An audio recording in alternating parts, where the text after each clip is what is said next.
अमावास्या राति दुष्ट शक्तिर प्रभाव बढ़े। किछि लोक नकारात्मक शक्तिर वशवर्ती होता कथा भी आपण माने जानिथिबे। मनीष देहरे भूत लागिबा कथा आपण माने निश्चित शुणिथिबे। तेबे एही भूत मानकु मनीष शरीरରୁ बाहर करबा पई मनीष दैव शक्तिर साहाय्य निए। एपरि एक राज्य अछि जोंठारे भूतंकर मेला लागे। एकथा शुणिले आपणकु हेतु आश्चर्य लागुथुव, किंतु एभली किछि सतरे हेउ। तेबे आसंतु देखिबा कौन रही तार प्रकृत रहस्य।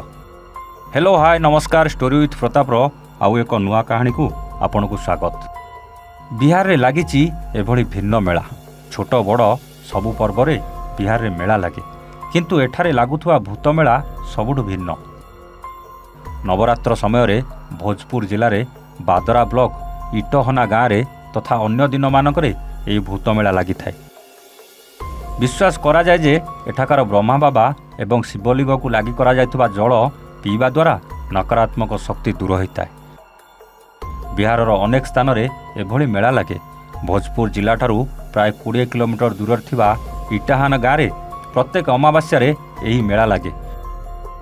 किंतु नवरात्र समय रे बिहार कोण अनुकोणरू प्रतिदिन 10,000 अधिक लोक एठाकू आसीथांती। एठाकू आसीबा परे लोकमाने विचित्र आचरण करिबा आरंभ करती।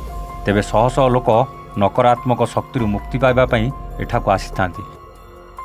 कह जाए जे वर्ष वर्ष धरी एठारे भूत मेला लागि आसुछि। बिहार विभिन्न जिलूर जेपरिकी गया, सीतामढ़ी, नौड़ा, रोहतास समेत अनेक जिले में लोक मैंने यही मेला को आसती।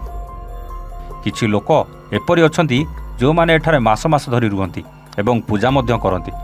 स्थानीय लोकों कहवा अनुसार एठारे एक विराट गछ अछि जोठारे पुरुष और महिला जोरे चिल्लांती, नाचंती और कांदंती।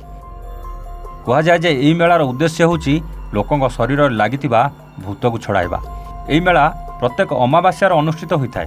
किछि लोक एहाकू अंधविश्वास बोली भाबंती, किंतु एठारे थिबा विश्वास अनुसायी इटाहनारे बाबा एठारे समाधि नैथिले एवं तांकर शक्ति प्रभावरू मनीष भूतठारू मुक्ति पाती। एठारे लोके कहती शिवलिंग उपरे लागि करा जाउथबा जल पीवा द्वारा एवं ब्रह्मा बाबा को पूजा करिबा द्वारा नकारात्मक शक्ति दूर होइताय। किंतु एभली अंधविश्वास को आमे प्रश्रय देउनु। सतरे कौन आजिकार दिन में भूत प्रेत अछंती? एटा अंधविश्वास ना सतरे एभली घटुची? कमेंट करी निश्चित जनइबे। आज पई रोचु, आमे पुणी आसीबु आउ एक नुआ कहानी सहित स्टोरी विथ प्रताप रे। सेतेबेले जाए नमस्ते, जय जगन्नाथ।